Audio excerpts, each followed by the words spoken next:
Welcome to this additional lecture on designing organic synthesis. Our subject of today are lasso mechanisms and voodoo chemistry. These are two common misconceptions. Let us start with lasso mechanisms. For instance, an amine, in this case simple aniline, should undergo a condensation reaction with acetone.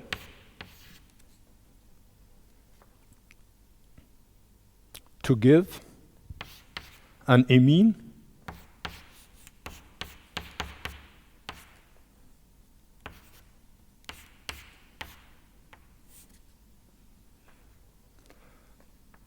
and as it is a condensation reaction, also water is formed. Very often you see that students put on something like a lasso, capturing the hydrogen atoms and the oxygen atom, thus symbolizing that these come together, forming the water, and additionally, the nitrogen forms a double bond to the carbon. Well, as an alternative, you could add a lot of arrows here. But this is that simplified sign that somehow these three atoms here get together. I say somehow, because there is not a profound knowledge about the details of this mechanism when you just form that circle here. So this is an example for a lasso mechanism, and a lot of people think this is mechanism. No, it has nothing to do with mechanism. It is a simplification, so simplified that it is almost useless. It's just visualization for beginners in organic chemistry. And it has some disadvantages. Well, you might forget about that there is an additional catalyst involved, and the mechanism, real mechanism, is much more complicated. A couple of steps, especially as this is an equilibrium reaction.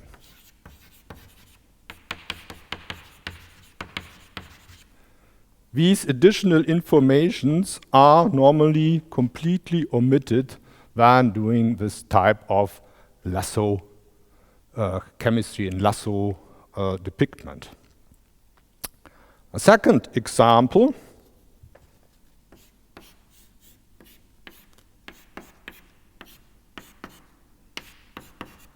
take styrene and bromobenzene.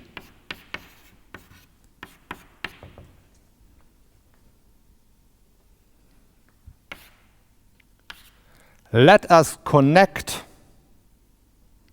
this carbon and that carbon by eliminating HBr,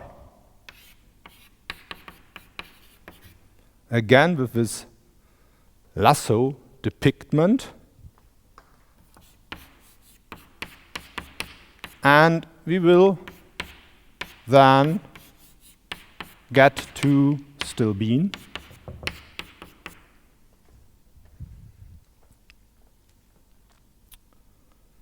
Would be a nice reaction if it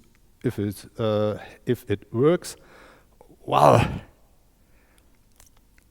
you need to know more reagents and a detailed mechanism to understand what is going on there. Just putting together styrene and bromobenzene, nothing will happen. You can wait for 100 years. They don't connect. Well, something will happen. the polymerization of styrene, forming polystyrene, of course, but not a CC bond formation. What is necessary is, of course, a palladium catalyst and additionally a base that is trapping the HBr. And then we have a basic scheme of a so-called Heck reaction. A very useful process.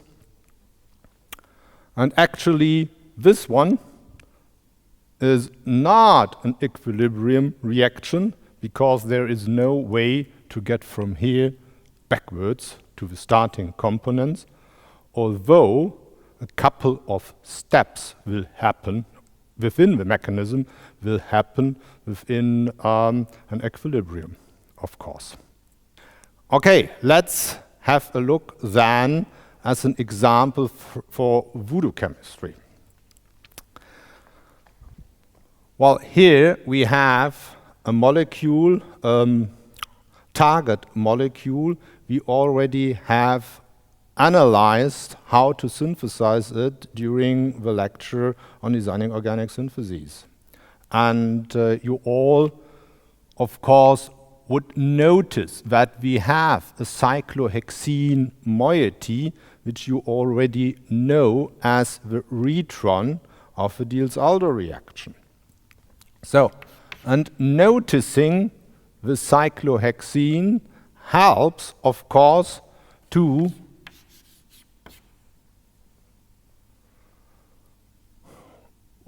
found immediately the bonds you should disconnect in the retrosynthetic analysis, since you form this heterocyclic diene, and on the other hand, maleic anhydride as another simple starting material, and indeed those two components would readily react in a Diels-Alder reaction.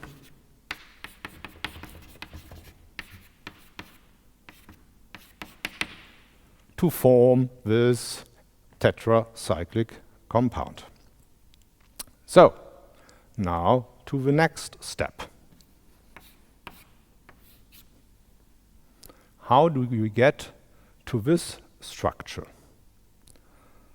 We have learned the disconnection should lead to more simple structures, and it has advantages to disconnect somewhere in the middle to get components of approximately the same size. So let us do it that way, forming synthons, and since sulfur with 3 electron pairs would have a donor reactivity, so let's add the D for donor reactivity, electron-rich system, donor reactivity here. And on the other hand, the then, of course, need acceptor reactivity. These are the synthons, and we should translate the synthons into synthetic equivalents. For this one, it is rather simple. Just put on the hydrogen here, hydrogen there. And acceptor reactivity, we are used to add a leaving group. This time, let's try bromides. Bromides here, bromides there, or maybe only one bromide, and here an OH group at this position, OH group as acceptor reactivity. It would tautomerize, of course, and forming a ketone. Yeah, well, okay, this and that could be synthetic equivalents for this. now apply the lasso mechanism we talked about. A lasso here and a lasso there, eliminating HBr twice, and well, you should get to that molecule. This is a typical example of voodoo chemistry. Don't knowing, well, how this should actually mechanistically work, just hoping for a miracle, maybe with adding a catalyst. Of course, this doesn't work. This can't work. This will never work. Why? There are a couple of reasons for that case. First of all, as soon as a bromine is sitting at an sp2 hybridized carbon like that, it has no tendency for nucleophilic substitution like the normal SN1 or the SN2 process. This just doesn't occur. Moreover, we have other very reactive centers. These centers of that diene are highly reactive for, well, reacting at least with electrophiles or with radicals for polymerization. And in this case, we have, as an alpha-beta unsaturated ketone, well, a delta plus acceptor reactivity at this position. So, always that olefin, the terminal position of the olefin, will react, and certainly not the bromide. Very difficult to find any reaction conditions that this could react first. So, moreover, another reason is if you try to synthesize that, hoping for isolating it, you would be damned wrong. Since this is highly reactive. This is an orthoquinonoid heterocycle. With a polymerization, or it deals our reaction, the double bond is formed here and inducing the aromatic system. And similarly,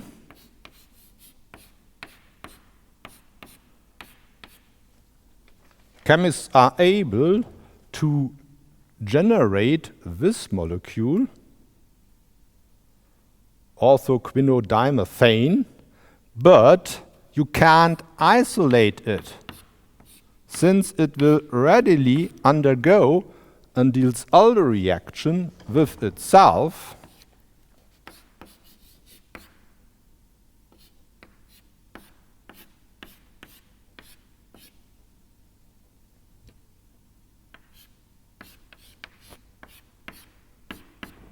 resulting in this spirocyclic and aromatized product. The same would happen to that one if you try to isolate it. So, you can just skip that type of analysis. Well, the initial mistake that has been done here is to disconnect a bond without having an idea for a good method to form that bond. This is the basic principle within retrosynthetic analysis. Find strategic bonds, but you need to know a method to form those bonds. And with that and that bond, well, you have a problem to figure out a reaction like that. So, having all that in mind, that these aren't strategic bonds in that case. Let's look for the alternative. I think we already discussed that during our last lecture season. This is very sensitive, and this means you have to have the malenic anhydride already present in the reaction flask during the formation of that molecule.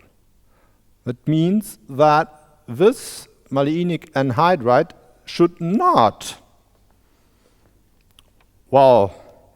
interconfere with the formation of that molecule, with the reaction conditions for the formation of that molecule. You have to generate that under rather moderate reaction conditions, and this is indeed possible by eliminating processes, by eliminations. For instance,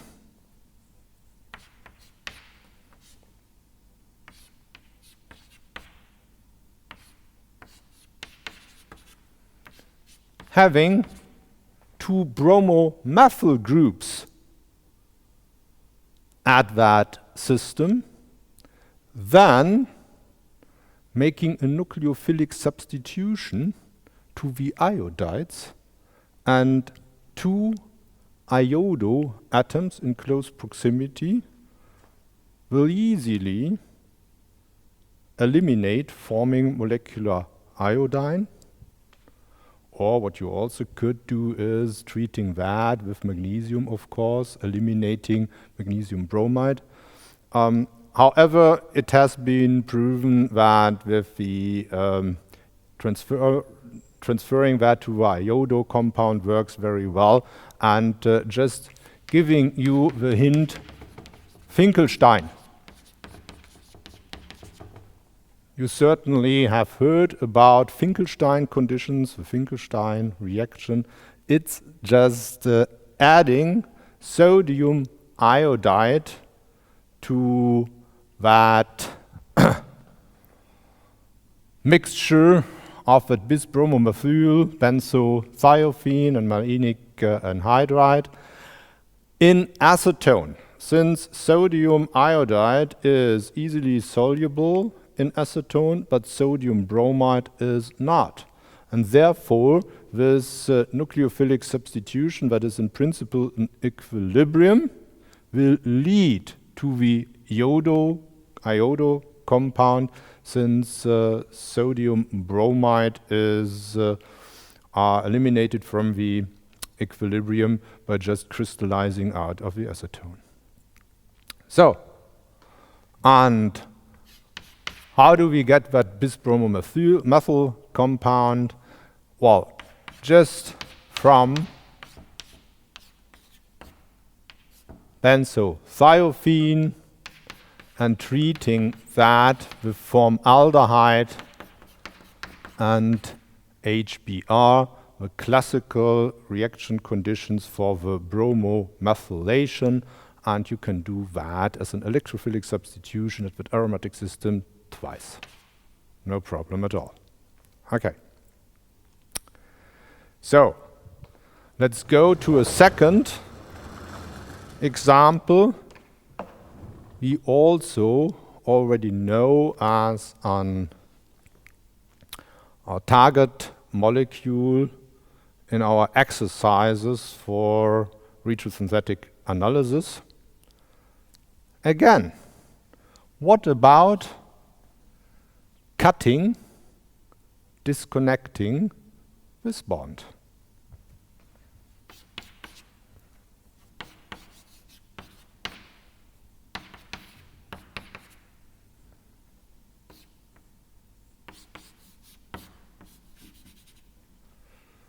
So, having then donator reactivity here and acceptor reactivity there, as synthons, or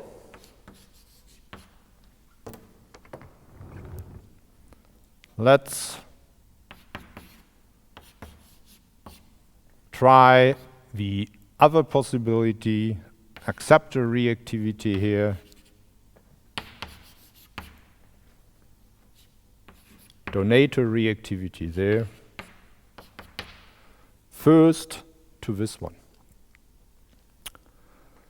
Let's translate that directly. Donator reactivity, well, why not some kind of metal? Lithium here. Acceptor reactivity, benzyl position, bromide there. Is it a good idea? No, it's not a good idea, because you will never succeed in having a lithium here while you have that acidic hydrogen at the nitrogen in the same molecule. This will never work. So, therefore, you can just skip that. This would be some kind of voodoo chemistry. On the other hand, that looks a bit better.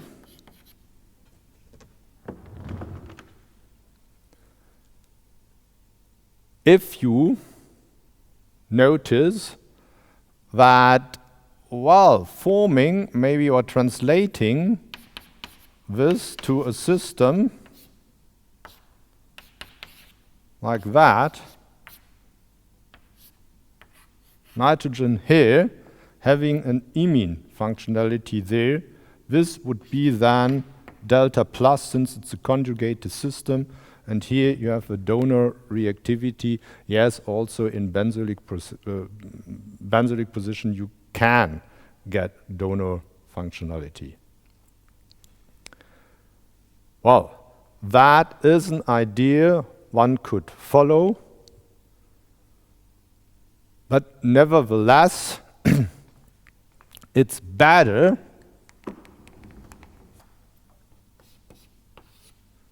to concentrate on the most reactive functional group, and that is this system, an enamine here. And just to remind you of the approach we found in the exercise, carbonyl group here, condensation process,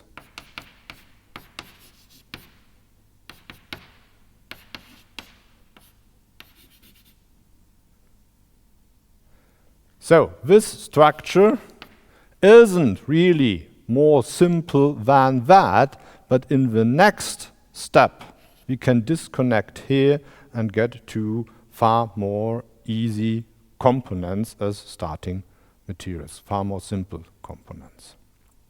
Okay, to avoid falling into the trap of believing in some kind of voodoo chemistry, just follow your basic knowledge you have gained within your undergraduate studies in Organic Chemistry 1 and Organic Chemistry 2.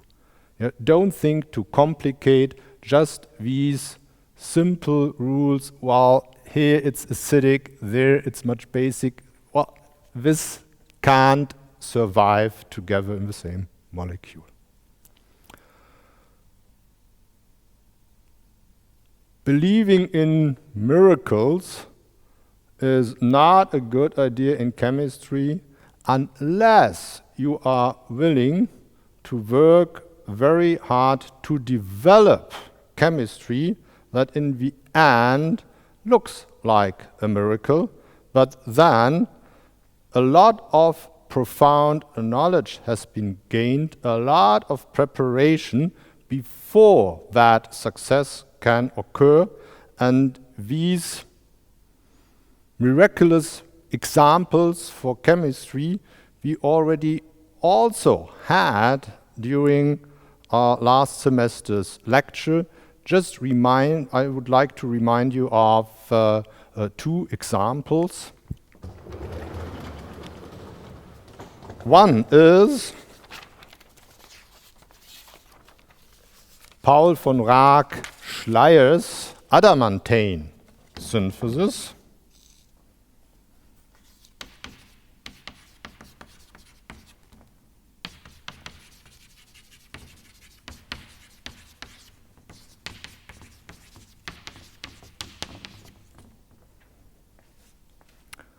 Starting from the dimer, Diels-Alder dimer of cyclopentadiene,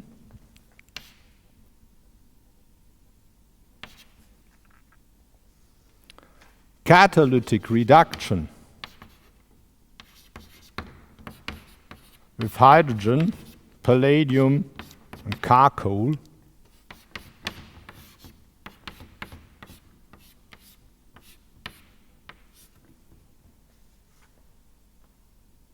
the Schleier group got to this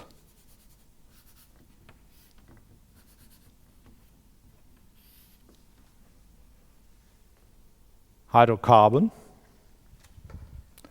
and then with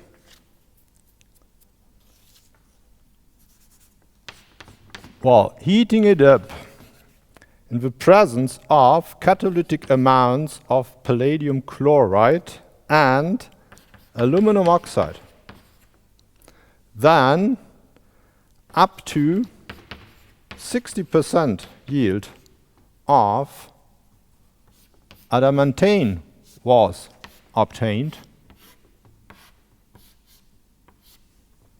This molecule. And I think you agree this looks like some kind of miracle. How could they get to this idea? Well, the idea was that this has the molecular formula of C10H16 and is the most stable isomers of all that have this molecular formula. And Schleier just thought, well, okay, if we find the right reaction conditions for structural rearrangements, then we could start with, well, almost any other C10H16 compounds, and one that has already a couple of rings formed, some kind of a little bit of ring strain, and is easily accessible, that is this molecule. And that's how that idea started. And another example of miraculous chemistry with a lot of work that had to be put in before getting a success like that. This is the Robinson-Schöpf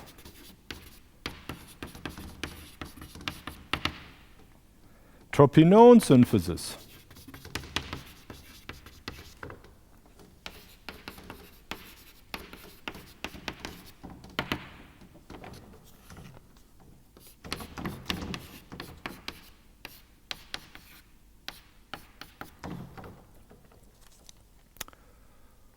Already around 100 years old,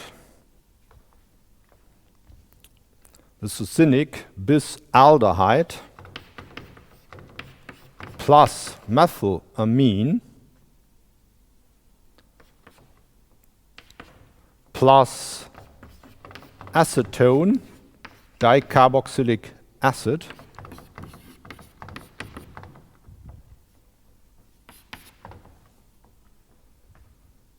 then using physiological conditions,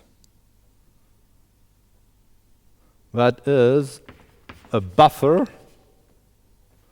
at pH 5 in aqueous solution, then directly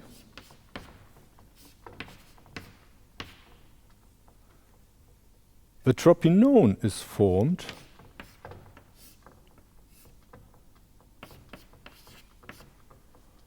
while during the condensation process 2 equivalents of water are eliminated and also 2 equivalents of CO2. Well, this is a double Mannich reaction followed by a decarboxylation of beta keto carboxylic acids.